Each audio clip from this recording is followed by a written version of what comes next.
Jesus கிரைஸ்ட்டை வந்து அரைஞ்ச ஒரு சிலுவையோட ஒரு பாட்டு இதில் இருக்குன்னு சொன்னீங்கன்னா நீங்கள் நம்புவீங்களா? அதாவது உலக புகழ்பெற்ற பூலோக போற்றும் புனித பூண்டி பேராலயத்துக்கு தான் நம்ம போயிருந்தோம்.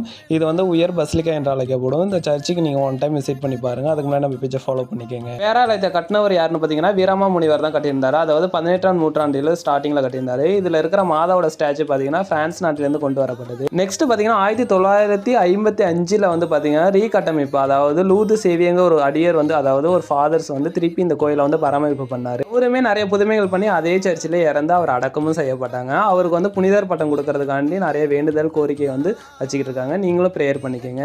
நெக்ஸ்ட் பார்த்தீங்கன்னா அதாவது திருச்சிலுவை, அதாவது ஜீசஸ் அரைஞ்ச ஒரு திருச்சிலுவையானது இதில் வைக்கப்பட்டிருக்குது. நீங்கள் அதை போய் கண்டிப்பாக நீங்கள் மாதாவோட பீடத்துக்கு அடியிலே இருக்குது, நீங்கள் கண்டிப்பாக அதை தொட்டு ஜெபம் பண்ணலாம். சூப்பராக ஒரு பிரமாதமான ஒரு வாய்ப்பு கிடச்சிருக்கு நமக்கு. அப்படியே பார்த்தீங்கன்னா ப்ரேயர்ஸுமே அட்டன் பண்ணிவிட்டு 1999 திருத்தந்தை 2ஆம் ஜான் பால் அவர்கள் இந்த அப்பர் பசிலிக்கா, அதாவது பசிலிக்கா என்ற அந்தஸ்துமே இந்த ஆலயத்துக்கு கொடுக்கப்பட்டிருந்துச்சு. அதை தொடர்ந்து பார்த்தீங்கன்னா இந்த ஆலயத்தில் வந்து நிறைய புதுமைகளுமே நடந்துக்கிட்டு இருக்குது. மக்கள் வந்து பார்த்தீங்கன்னா வார சனிக்கிழமையான இந்த ஆலயத்துக்கு போயிட்டு ப்ரேயர் பண்ணுவாங்க.